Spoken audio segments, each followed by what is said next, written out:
Oke, assalamualaikum warahmatullahi wabarakatuh. Perkenalkan, nama saya Ismail Tamadi. Saya mahasiswa Teknik Informatika UNES. NIM saya 2404130112. Oke. Jadi di video kali ini nih saya akan mempraktekkan cara install Sparky Linux nih dengan menggunakan VirtualBox ya.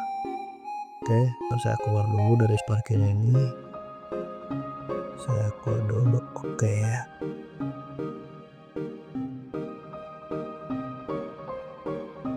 Oke, nih, ntar keluar dulu. Oke, jadi yang pertama, sebelum melakukan praktek ini, kalian harus memiliki VirtualBox. Buat yang belum punya VirtualBox, bisa download di browser VirtualBox ya. Ini. Terus sama juga file ISO-nya Sparky. Nah ini file ISO Sparky-nya di official website Sparky ada. Ini di download sini. Oke. Nah ini yang stable ya, stable. Nah, terus saya menggunakan yang LXT nih. LXT. Nah, saya pakai ISO yang ini. Oke, langsung aja kita pakai di VirtualBox-nya. Nah, pertama ini kita new dulu nih. Kita buat new. Oke. Ini virtual mesinnya mau dinamain apa nih, teman-teman? Bebas nih, saya akan namain Sparky Linux ya. Oke. Ini tempat penyimpanannya. Kemudian ini file ISO-nya nih. Kalian bisa langsung di sini. Nah, kalian cari file ISO kalian. Nah, ini saya udah ada file ISO saya, udah saya download. Ini open aja. Oke.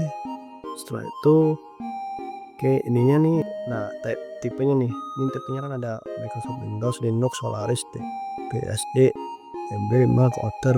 Nah, kita yang Linux. Oke. Terus yang subtype-nya ini kita pilih yang Debian karena base-nya Spark ini dia Debian ya. Oke. Next lagi. Nah, ini base memorinya nih, bebas kalian mau kasih berapa. Di sini saya mau kasih 8 ya, 8.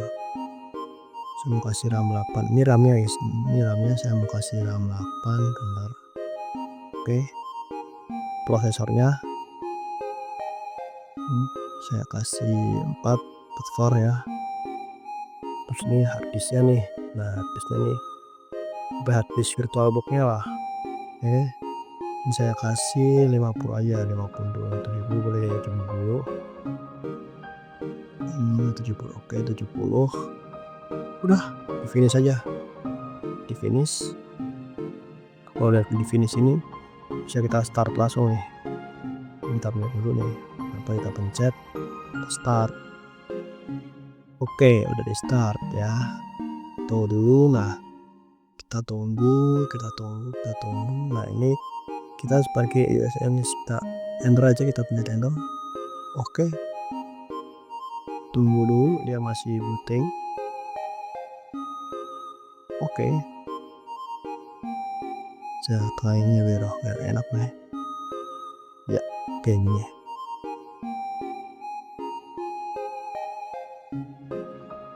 Kita tunggu dia masih booting ISO-nya.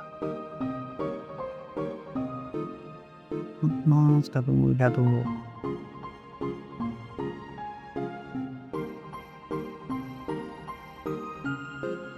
Nah, udah.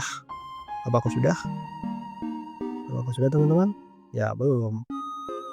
Karena jika tidak di kiri ini nih, ini ada Sparky installer nih.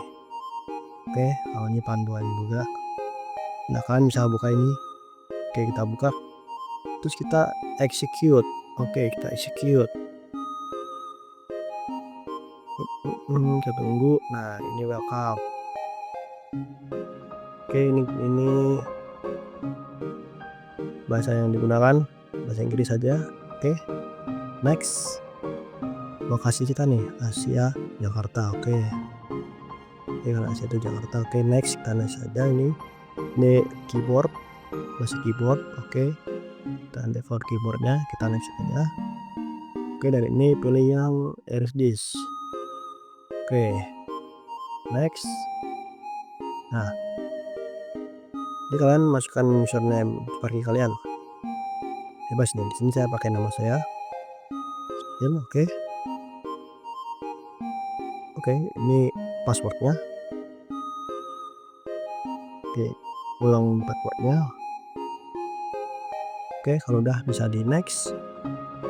Oke, ini next aja. Oke, install. Nah, ini ditunggu. Ini yang lumayan lama ya teman-teman ya. Oke, sambil nungguin ini install nih, aku bakal jelasin dulu nih. Ini Sparky Linux ini asal usulnya gimana nih, asal usul dari Sparky Linux.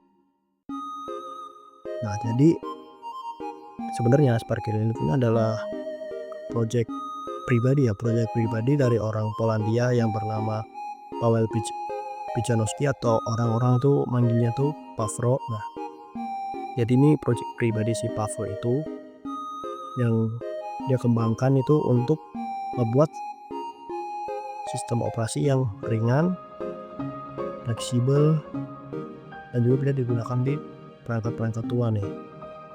Jadi awal proyek ini dibuat itu pada tahun 2011. Nah, pada bulan Oktober 2011 itu dibuatnya itu awal tuh menggunakan remix atau kombinasi dari Ubuntu dengan Enlightenment sebagai desktopnya.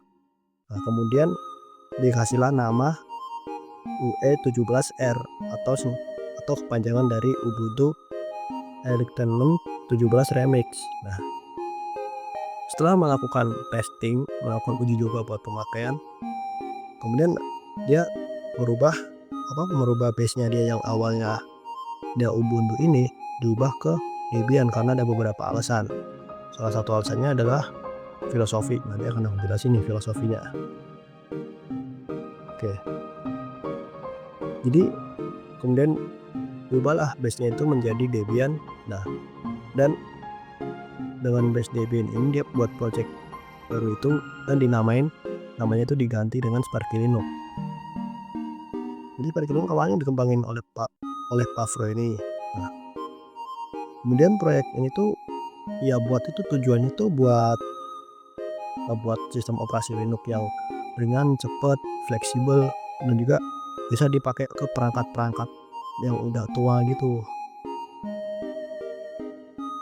Dan dia dikembangkan awalnya itu dikembangkan secara pribadi. Nah, terus dia mendapatkan feedback dari komunitas open source itu, menjadi dikembangkan secara bersama-sama sebagai komunitas gitu. Tapi tetap dia yang memimpin projectnya. Nah, terus nih filosofinya kenapa dia mengganti dari Ubuntu ini ke Debian. Di filosofi yang sejalan ya, karena Ubuntu ini tuh dia tuh nggak open source. Ubuntu ini dia tuh seperti dia tuh ada terlibatan perusahaan gitu. Nah, sedangkan kalau Debian dia itu open source yang dikembangin sama komunitas open source, dan dia nggak ada kaitan sama perusahaan gitu. Nah, jadi sejalan nih sama Sparky Linux nih. Sparky Linux kan juga kerjanya open source dan juga terlibat ke perusahaan-perusahaan lain lah. Jadi Debian ini dikembangin sama komunitas ya, orang-orang sukarelawan buat mengembangkan Debian ini tanpa ada campur tangan dari sebuah perusahaan kayak Ubuntu itu yang ada campur tangan perusahaan melalui Canonical itu. Nah, dengan beralihnya Ubuntu ke Debian ini, Sparky jadi lebih sejalan nih filosofinya dengan Debian, yaitu open source. Nah, dimana murni sesuai dengan visi dari pengembangannya yang dikembangkan secara open source oleh komunitas. Jadi dikembangkan oleh komunitas, dan juga Pawro ini sebagai pemimpin, tapi tetap Pawro ini sebagai pemimpin proyeknya. Itu teman-teman. Jadi awalnya itu dibuat menggunakan Ubuntu. Nah, nama proyeknya itu UE17R. Kemudian setelah melakukan testing dan beberapa pertimbangan, digantilah ke Debian. Nah, kenapa sekarang Karena itulah mengapa sekarang base-nya dia tuh Debian gitu. Di awal mulanya tuh begitu. Nah, sama filosofinya juga sejalan sama Debian sama pakai ini, karena Debian kan dia open source gitu dan dikelola sama komunitas. Jadi benar-benar komunitas yang mengembangkan gitu, nggak kayak Ubuntu. Kalau Ubuntu kan dikembangin ada campur tangan, bisa dibilang ada campur tangan dari perusahaan atau keterlibatan perusahaan. Sedangkan kalau Debian ini itu murni dari komunitas, itu komunitas open source gitu. Nah, oke. Ini kita tunggu dulu nih, masih 71%. Oke, di sini aku sambil jelasin dikit-dikit ya kelebihan dari Sparky Linux ini. Nah, kelebihan dari Sparky Linux ini yang pertama, dia tuh ada basisnya itu Debian. Nah, jadi basisnya, kenapa basis Debian ini menjadi kelebihan? Karena Debian itu open source. Nah, open source itulah yang menjadi kelebihannya, karena kita bisa explore lebih banyak lagi tuh. Open source tuh bisa kita explore lagi tanpa batasan lah gitu. Terus yang kemudian installnya mudah. Nah, ini seperti yang lagi kita lakukan ini, installnya mudah kan, kita tinggal next aja. Tadi terus ngisi username, isi password, kita next aja. Sekarang tinggal nunggu aja nih. Oke, yang ketiga tadi kan dua, yang ketiga itu ada ISO yang rilisnya stabil. Nah, ISO yang rilisnya stabil ini karena Sparky ini dia akan biasanya itu mengeluarkan ISO itu setiap 3-6 bulan sekali. Jadi bisa dibilang stabil lah setiap tahunnya gitu. Dan yang keempat ada ringan, cepat, dan sederhana. Nah, karena Sparky ini dirancang untuk perangkat tua, jadi dia dibuatlah sederhana.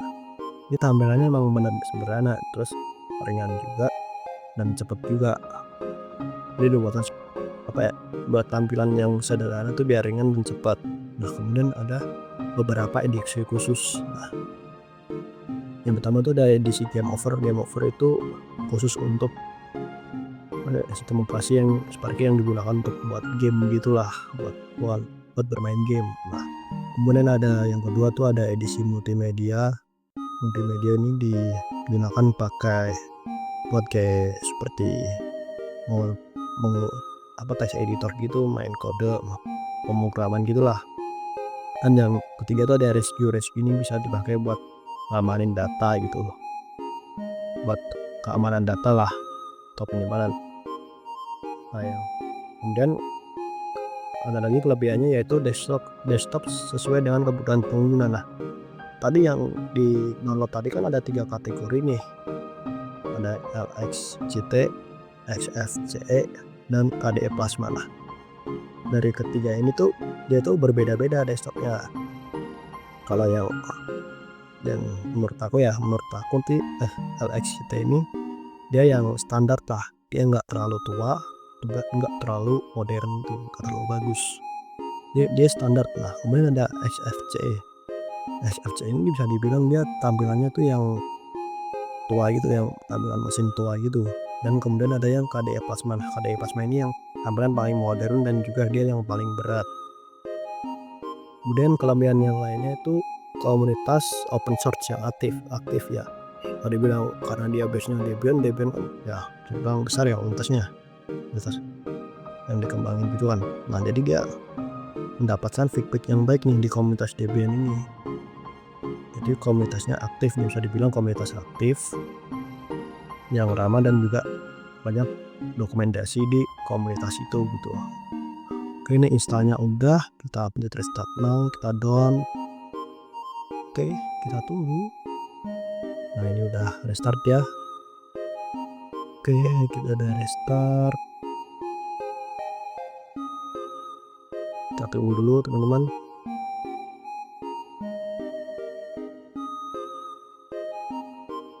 Kalau prosesnya lama bakal aku cepetin ya. Oke. Menunggu.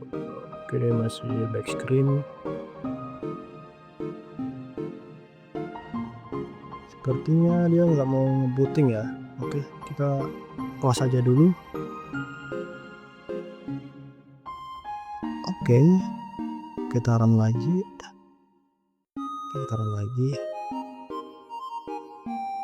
Memang kadang gitu ya teman-teman ya, dia nggak mau ngebutin itu.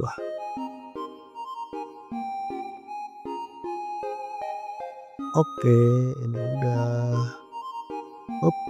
Kita enter, kita tunggu. Ini masih betting. Oke, kita tunggu.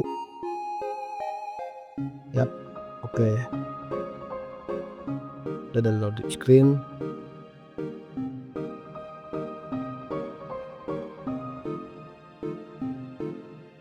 Udah. Apakah udah selesai? Udah selesai nih installnya. Nih di sini ada bot versinya nih, versi Sparky Linux 7.5. Ini dan usernya nih Mario VirtualBox. Oke, udah nih user ID nih. Oke, udah. Sekarang aku mau buat full screen dulu nih, sabar. Aku mau buat full screen dulu, setting monitor setting. Aduh, salah. Ke monitor setting.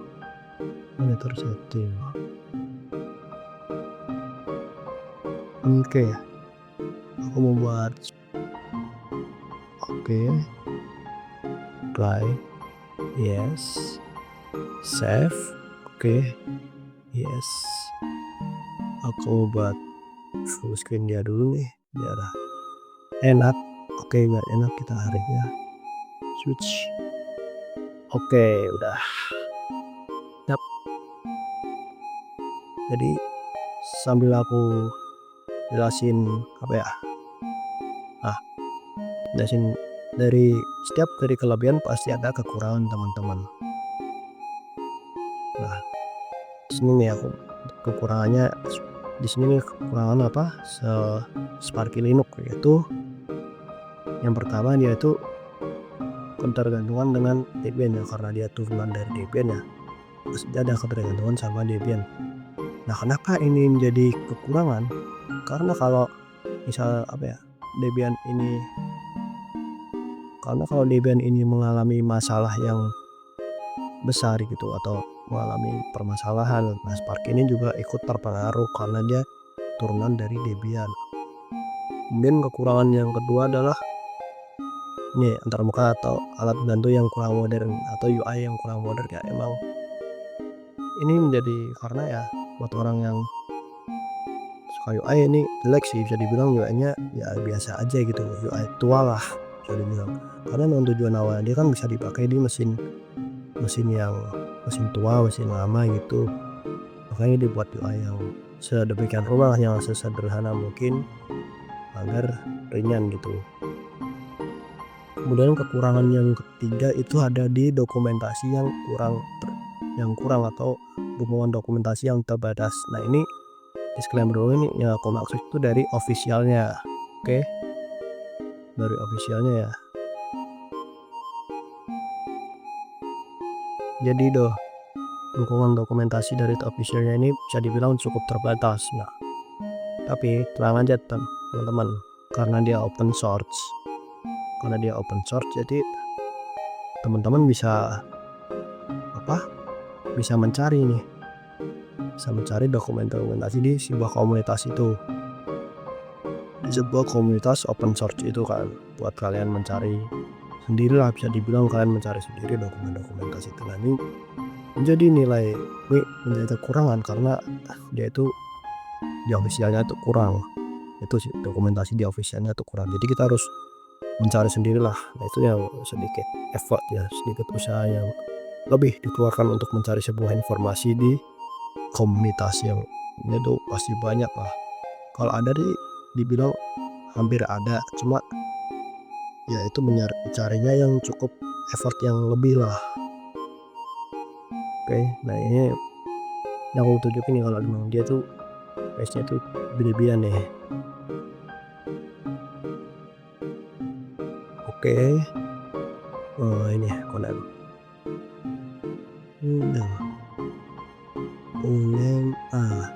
nah ini oke, kita full screen dulu. ini Debian. Nah, kita ulangi dulu.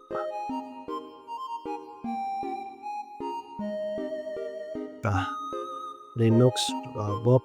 Nah, ini Debian. Nah, ini udah pakai Debian nih. Oke, ini udah pakai Debian. Nah, jadi mau base dia itu base Debian, jadi dia turun Spark ini turunan dari Debian ya. Nah, jadi kalau Debian ada apa-apa itu Sparky juga kena. Tapi yang dari tadi plusnya juga bagus sih, Debian ini dia open source gitu kan. Dan juga dia ringan, bisa dibilang ringan dari OS yang lain gitu. Mungkin ada yang ringan juga ya, tapi Debian juga termasuk buat OS yang ringan gitu.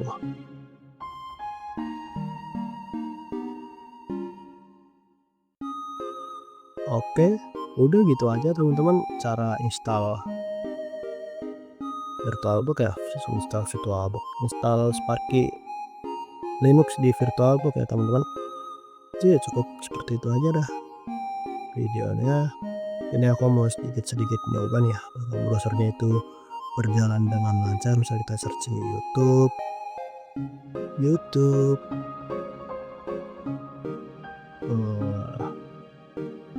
Oke, lancar ya teman-teman, nih bisa nih. Nah, berfungsi sebagaimana mestinya nih. Oke, aman. Nah, apa nih, kenapa dia phone ini? Aduh, nah, ini salah teman-teman. Kok ini ya? Ini nih yang mana nih? Oke ya, nah udah jalan dengan lancar ya. Oke, cukup setelah bagaimana cara install Sparky Linux di VirtualBox ya. Sekian videonya saya tutup. Terima kasih yang sudah menonton. Assalamualaikum warahmatullahi wabarakatuh teman-teman. Sampai jumpa.